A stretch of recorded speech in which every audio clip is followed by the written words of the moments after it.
straight to get. Okay. Yeah. All right.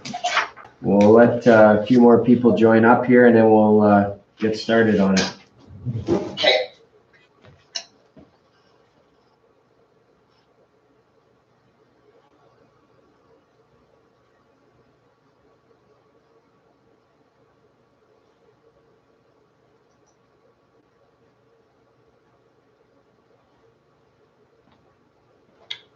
All right. I should get that more.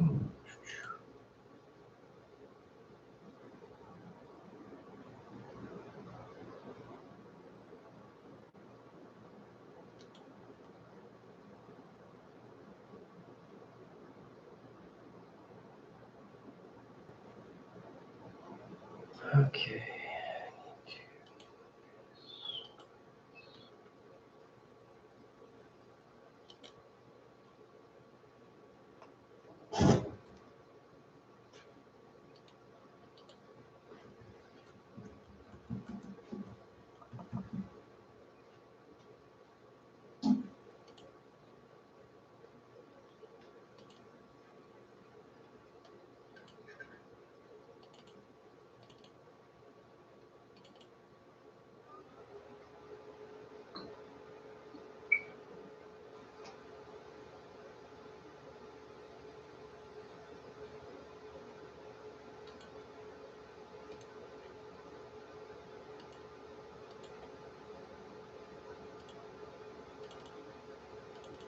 Ah.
All right. Oh, we got a pile of you on here now. Good stuff. Okay. What I'm going to do this morning is I'm going to start with 7.2, which is something I imagine some of you, I'm just going to straighten this guy out. Okay. I've started. Okay. And I'll just go through and answer questions with it, and then I'll show you a little bit to do with 7.3 this morning. Just how we started off, but I want you to take time today to complete 7.2 because there's a lot of good things in that 7.2 that will help you next year as we start. So right now what I'll do is I'll start with any questions out of there. I know Austin, he was on first, so he said he had a question. Austin, you want to give me a question that you want to look at this morning? Sure. On page 291, number 5, B if you could, but I'm not sure if you have to be made first. Okay, we can do. Yeah, we can do that assignment. That question 5B. Okay, so.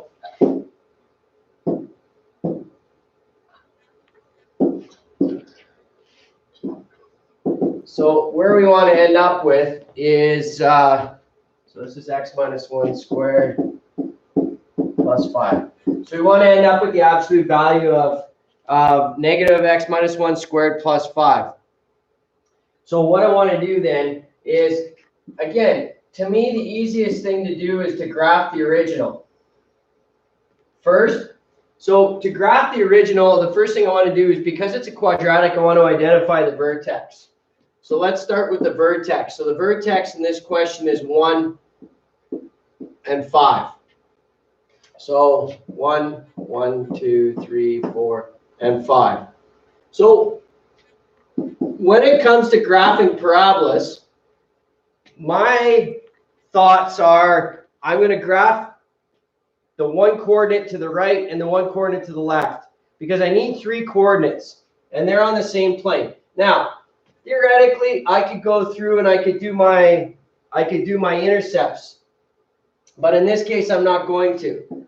All right, so you have a number of ways. We've looked at 2 or 3 or 4 different ways in which we can graph these. So I go to 1 and 5, all right, and then from 1 and 5, I'm going to go put a 0 in for x and a 2 in for x. And what we should know is because they're on the same plane, meaning on the same, because it's a symmetrical parabola, is these 0, when I put 0 and 2 in, I should end up with the same value in both cases. Again, I'm not using the absolute values yet. I will work with the absolute values in a minute, but not right yet. So I'm going to put in y equals negative 0 subtract 1 squared, add 5. That gives me negative 1 squared, which is 1. 1 subtract, or negative, becomes a negative 1. Negative 1 and 5 make 4. Put a 2 in here. So y equals negative 2 subtract 1 squared, add 5. And I'm going to end up with 4 again. So right here and right here. Now I have my 3. Now again, I should be maybe possibly looking at doing the intercepts, but not necessary just yet. But the one thing is I have to have a pretty good awareness as to where it's going to end up being. So I could graph it like this.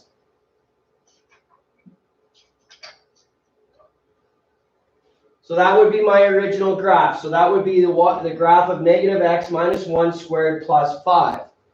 Okay? So I've graphed the original. Now I need the absolute value. Well, the absolute value works like this. Wherever it goes, touches the y-axis, it basically bounces back up or reflects up. Goes like that. This stays as is. And then this guy goes up like that. So that's the actual graph of the absolute value of negative x minus 1 squared plus 5. However, it does ask you for the x-intercepts. So at this point, I'm going to use the absolute value and I'm going to calculate what the x-intercepts are. So I'm just going to move this over for a second. So I get 0 equals absolute value, negative x minus 1 squared, add 5. Again, it's going to make more sense as I work through this today. It's going to make more sense to you. But when I take the absolute value, I'm basically getting rid of it because I have a 0 on the left side. I can get rid of that absolute value. But I'll explain that better as we go today. So this is what I end up with now. So I have that. I have negative x minus 1 squared, add 5. I'm going to subtract 5. So I get negative x minus 1 squared. I'm going to divide by negative 1. 5 equals x minus 1 squared. Square root it. So plus minus root 5 equals x subtract 1. X equals 1 plus minus root 5. So those are my values right here. So this would be 1 minus root 5 and 0. This would be 1 plus root 5 and 0. Those would be my x-intercepts. Again, if I were using graphing technology, which you are able to use if you're using the calculator, okay? If you're using the calculator, you can do that, and you can find out exact the values, but they won't be exact because they'll give you decimals. Good. Okay. So the y-intercept in this case, we already solved for the y-intercept. That was right here, 0 and 4. And then it asks for the domain and asks for the range. Well, the domain for this graph is how far left is it going to go? Well, it's going to negative infinity. How far right does it go? It goes to positive infinity. Okay? How low does it go? To 0. How high does it go? Positive infinity. So my domain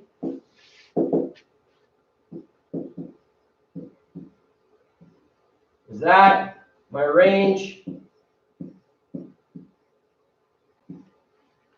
0 to infinity.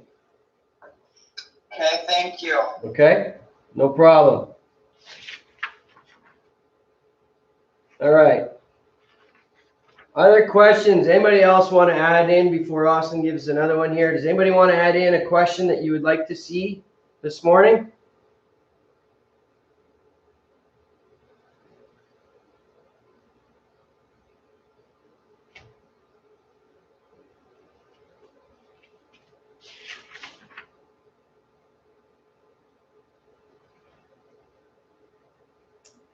All right, Austin, do you have any others? On page 292, 7B, please and thank you. 7B? Okay. Yeah. All right, so where this gets a little more difficult is when you're having to find out what the actual equation is from the graph itself. This can pose some problems. All right, and this is probably the most difficult thing that you're going to do. So in A, they gave you the equation, which is great, but in B, you have to find the equation. So I'm going to, first of all, take that graph, and I'm going to extend it down as if I haven't done the absolute value of it yet. So it has a vertex at 1 and 2, which means it'll be at 1 and negative 2. So that's right there. And crosses at 0 and 2.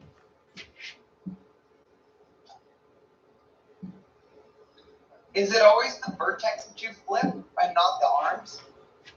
Because how do you know the arms weren't flipped down? They could be. You're right. You're absolutely right. They could be. In this case, it won't matter. I'll show you why in a second. But because I'm going to end up with the same equation. When we went through this and applied, we know that we had x minus h squared plus k, or we could have done y equals a x minus r x minus s if I wanted to use my roots. And so it doesn't matter which one you use if you want to find the equation of this. So looking at this one, I have the vertex. My vertex is 1 and negative 2. So I go y equals a x minus 1 squared subtract 2. Then I have to substitute in a value in order to find out what a is. So I put 0 and 0 in. So I put 0 in equals a, 0 minus 1 squared subtract 2. Add 2 to that side equals a times 1. So my a value is actually 2 in this case. All right. So the equation for this graph would be this. Absolute value 2 x minus 1 squared minus 2. So that's the actual equation of that graph. Now again, it doesn't matter. The only thing I would change, Austin, is if I were doing the arms, I might put the negative in front. So, but I have to do it for both anyways. So here's what happens now. It says y equals. So our graph that was given to us was this.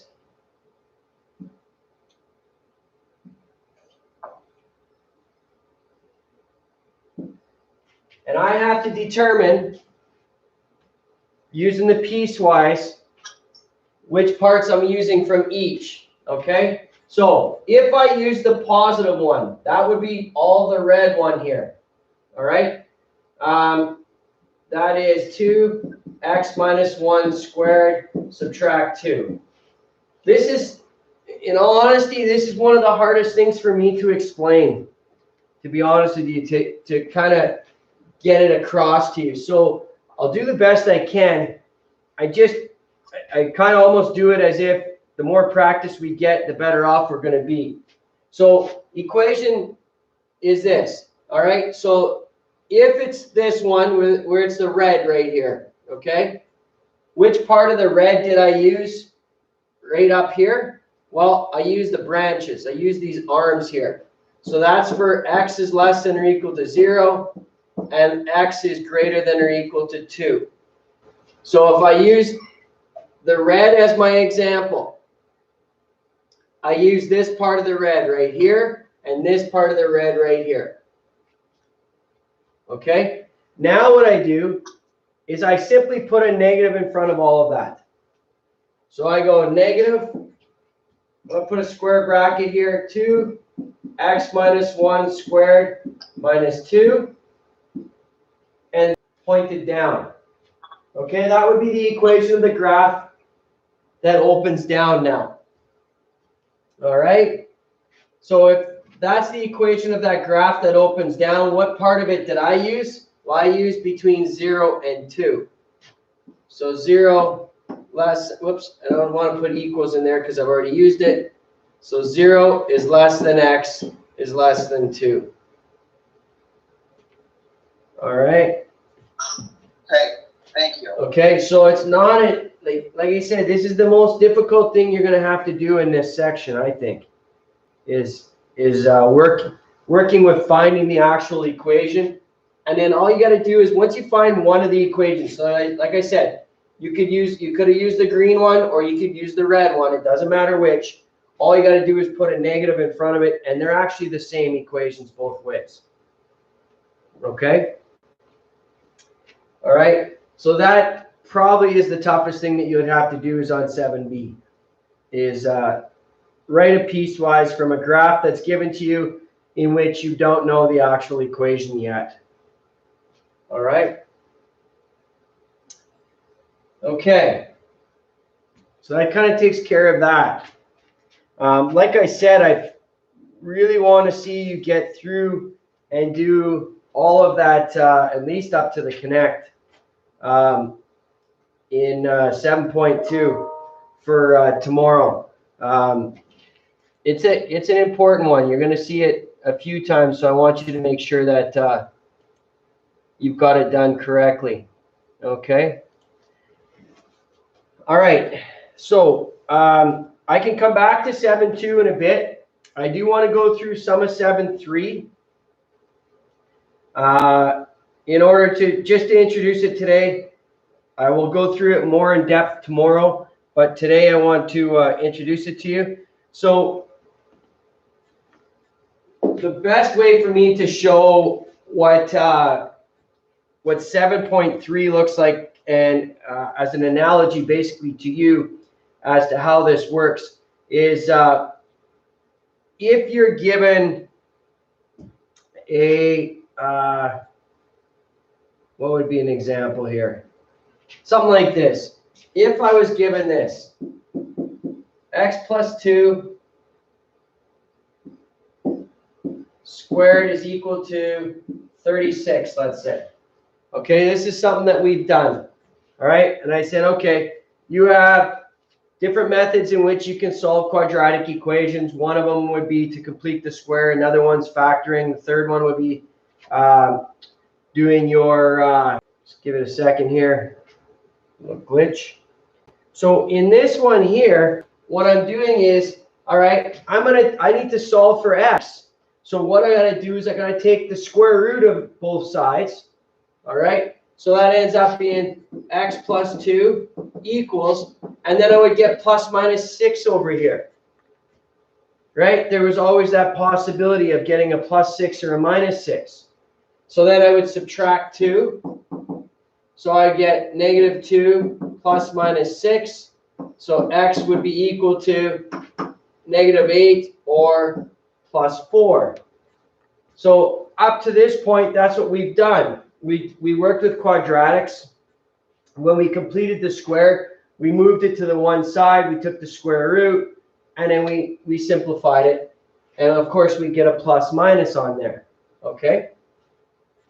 What we're going to do today now is something very, very similar to it, except I'm working with absolute values now. So for example, I have x plus 2 is equal to 6. All right? So I want to solve for this guy, and I need to get rid of the absolute value. But what you need to know, what the most important thing you need to know is that there's two possibilities here. Because it's inside the absolute value, I can get the absolute value of 6, which is 6, or I can get the absolute value of negative 6, which is also 6. So what I'm doing is I'm going to get x plus 2 equaling 6, and then I'm going to get x plus 2 equaling negative 6, and find out for what value of x will I get the right solution. So here's what I do. I go x plus 2 is equal to 6. X plus 2 can also equal negative 6. Again, the absolute value of plus 6 is 6. The absolute value of negative 6 is 6. So you have to take into account both of those values. So now I subtract 2, I get x equals 4. I subtract 2, I get x is equal to negative 8. So let's look at, by plugging it back in, let's look at how this works. Well, if I put x, I've got 4 plus 2 equals 6. Absolute value of 4 plus 2. So the absolute value of 6 is equal to 6. I've got it right. If I put a negative 8 in, add 2. I take the absolute value of it. It should give me 6. Negative 8 add 2 is negative 6. The absolute value of negative 6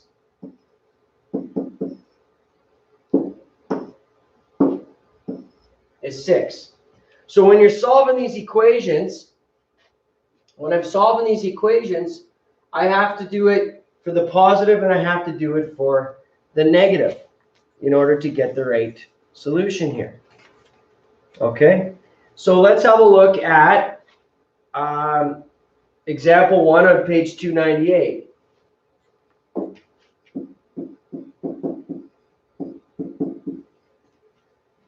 So the first way to do this is to solve it algebraically. I'm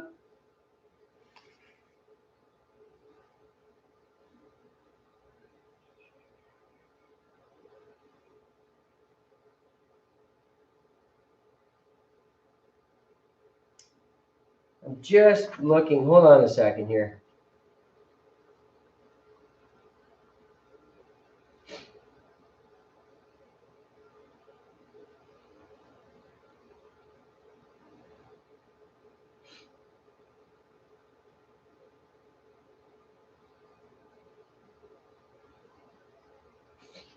Okay, I'm going to just kind of exclude what we did on that first part there a little bit. I'm going to go back and do what we're doing here.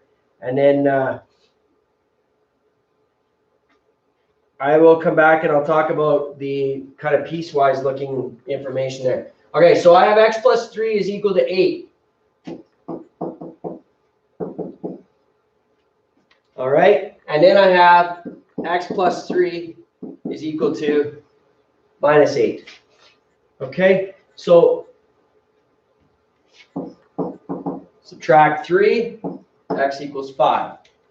Subtract 3, x equals negative 11.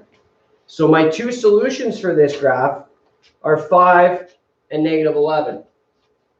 Okay? Now, the alternative method for this is to graph it. And so what we can do, and I'll go through this with you, so hopefully you have your graphing calculators with you. Okay, we're going to graph the left side and the right side and see where they intersect.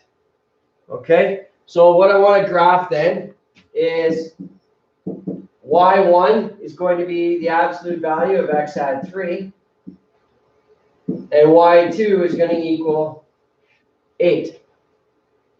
So we go into we clear anything that's in there. Now this is the catch, all right, in order to graph this. So we go y equals. Then I go across. So, sorry, then I hit the math button.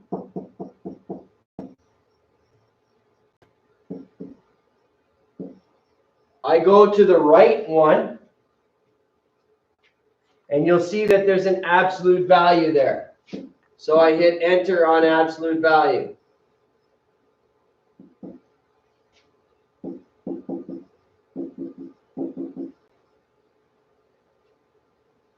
Okay, so I'm going to end up, let me just do this so you can see what I'm doing here.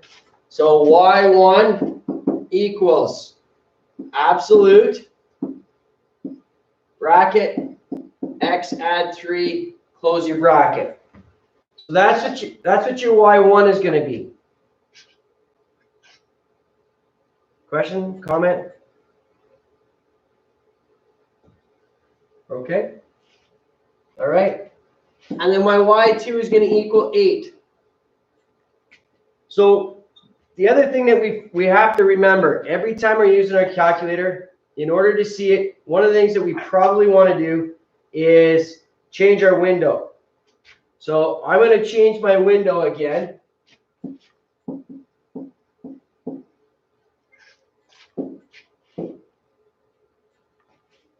My window is going to be minus 10, 10, 1, minus 10, 10, 1, 1. So I'm going to change my window.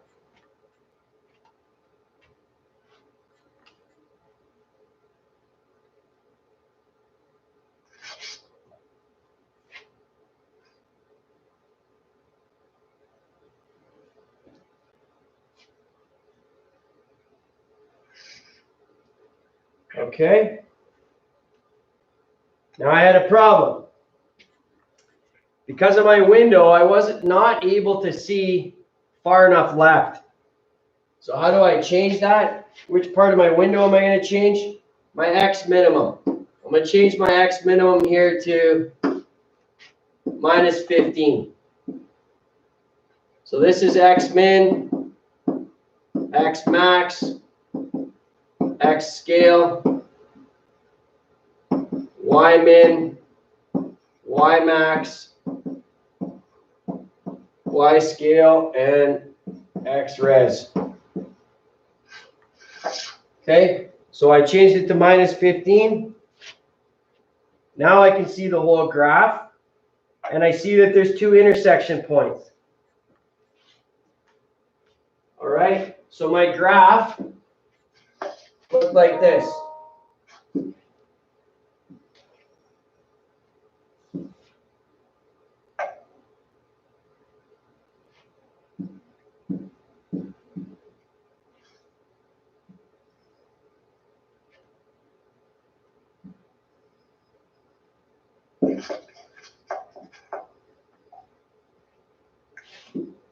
Okay, so this is the y equals 8 graph. That's my y2 graph. My y1 graph is the absolute value of x plus 3. Sorry, it's pretty small, but that's the absolute value of x plus 3. Okay. My graph, I just have like the V shape. I don't have the top thing going against the 8. The straight line. Okay, so put in y to go to y equals again, okay? Oh, I didn't put anything in the second one. Right. Yeah, so y2 is 8, Amron. So we'll put that in there, okay? Just hit 8. Yeah. Yeah. Okay, yeah, there you go. Thanks. Okay. So now I want to second trace it now. So I want to second trace it. And what I want to do is calculate my intersection point. So I'm going to use this. I'm going to find intersection. And again, this is a great way for you to check all your answers without having to do all of the left side, right side stuff. So this is the way I would suggest doing it. Okay, to check your answers. So now I'm going to go intersection, asking for first curve. So I hit enter, and then I basically just have to hit enter 2 more times. Okay, sorry if I lost you for a second there. So I'm basically going enter, enter. And I find out that this intersection point is -11 and 8, which is one of our answers. And then I can do it again. Second function trace, intersection. Now I'm going to move my cursor over to the right side. So I'm going to move my cursor over here. Once I get it close, I'm just hitting enter 3 times.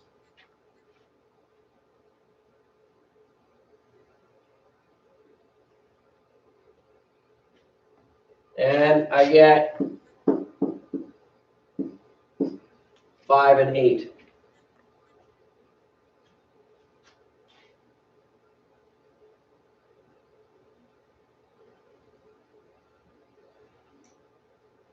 All right. Okay. So that's that method. I don't want to use it necessarily to solve. I mean, I can, but I want to get used to you doing the algebra first. All right, so I'm going to show you working example 2, and then that's as far as I'll get today. Unless there's questions on here. Are we okay with this graphing?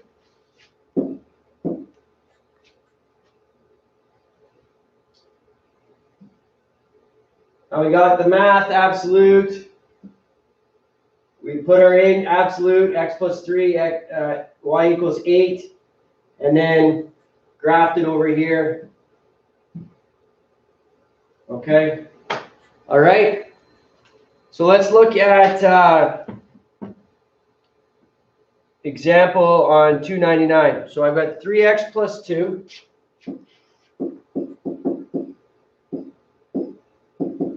Absolute value is equal to 4x plus 5.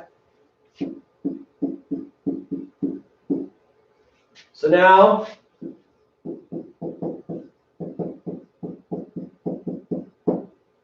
I let it equal to each other, and then I go 3x plus 2 equals negative 4x plus 5.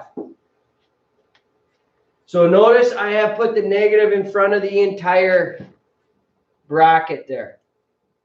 Okay, that's a big deal because I have to change all of that. So now I just simply solve. Okay, I'm going to subtract 3x to this side. That's going to give me x over here. I'm going to subtract 5. So I've got x equals -3. All right. And then I have 3x plus 2 here.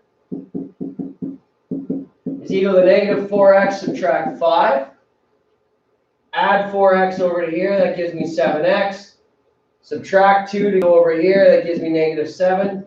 X equals negative 7. All right, those are my 2 solutions. Those are my 2 solutions. So we can check the 2 solutions. All right. By graphing it. Okay, that's one way to do it. So let's maybe do that right now. Sorry, I'm about to sneeze here. So I want to graph y equals y1 is the absolute value of 3x add 2.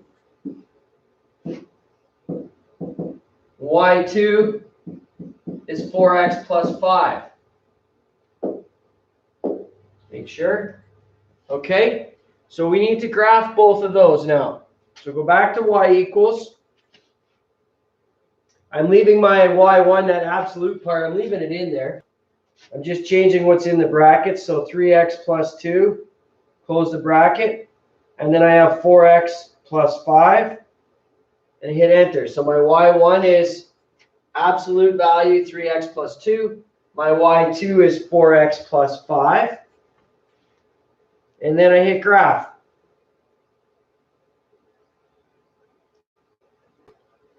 All right. So when I look at my graph right now, I see one spot where they've actually connected, okay, or they've intersected. And then the other one is either too far up or doesn't exist. I'm not sure which. So I'm going to go through this. I'm going to use second trace and find the one that I do see on there. So second trace intersection. First curve, and I get -1 and 1. All right, did we come up with one of those as our solution over here? I don't think so. I think it's because you have the answer should be x equals -1 instead of x equals -7. Oh, right here. Yeah, thank you. There it is. Perfect. -1, yeah. Okay, so I do get one of those. So I've got this one. It works. So what's going on here, all right, is I have an extraneous root. It doesn't work. Okay, now I'm going to show you, this piecewise part as to how this all works out. Okay, so I'm not going to go too quick here. There's my solution. All right, so if I put in -1 into this equation right here, I put a -1 in here, that gives me -3 plus 2. Put a -1 in here, that's -4 plus 5, gives you a 1 and a 1. So I do know that they've got it right if I substitute in. But here's this piecewise part. It says that for the absolute value, 3x plus 2, you have two scenarios.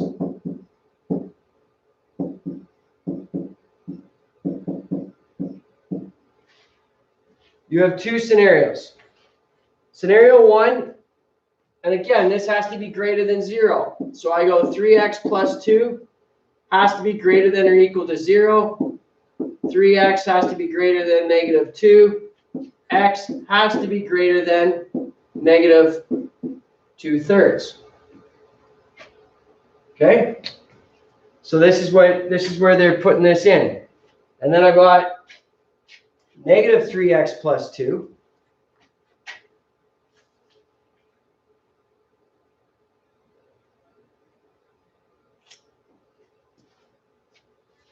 And just I want to make sure I do this correctly for you.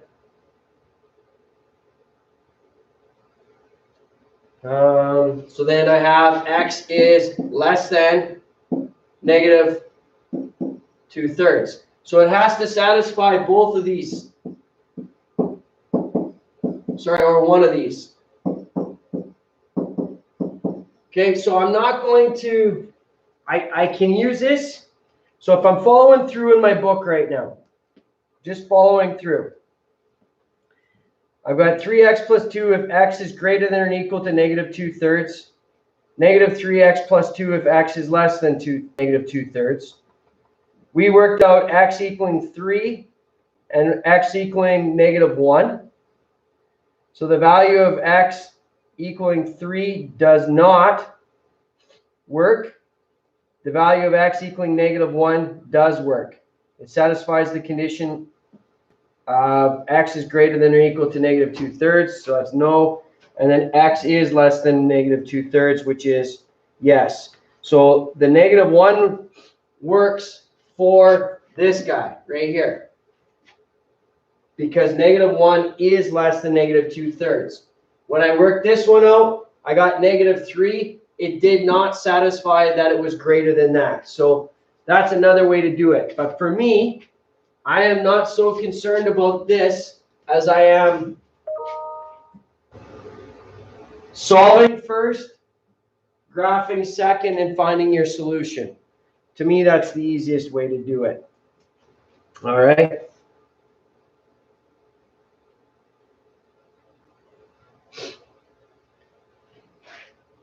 Okay, sorry. All right, so I'm going to go through example 3 with you tomorrow. I don't want to go through any more of it with you this morning. What I want you to do right now is take the next 15 or so minutes, and I'm going to stay on here to answer any questions. Again, have conversations, talk to people, do whatever you want. Just remember I'm on here, and work through 7.2 for the next 15 or so minutes this morning, and I'll stay with you to answer questions. Okay? So I'm going to mute myself right now, and you guys carry on with 7.2.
Okay, Mr. Newton, that's everything for me. I'm going to go now. Thank you. Okay, have a good day.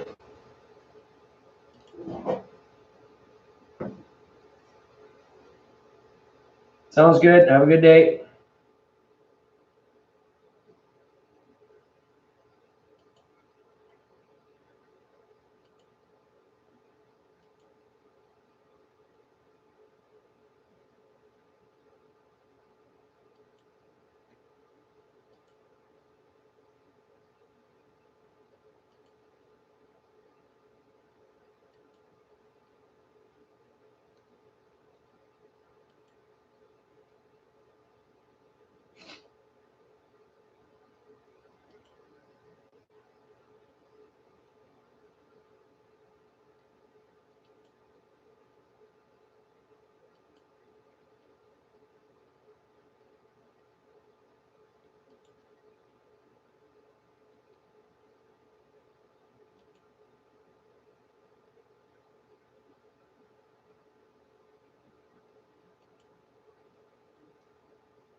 Sorry, I picked this up with my photocopies.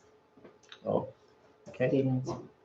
Thanks. What's your daughter's situation? I haven't heard from her in 4 days. She got assignments done, handing in. No, I don't think so. I know she did not log on Friday. No, she didn't. So she wasn't sure if she was, okay. She's Do got anything else? she's got 2 assignments due. Okay. This morning. Okay? Yep. Yeah, how are you doing? I'm frustrated and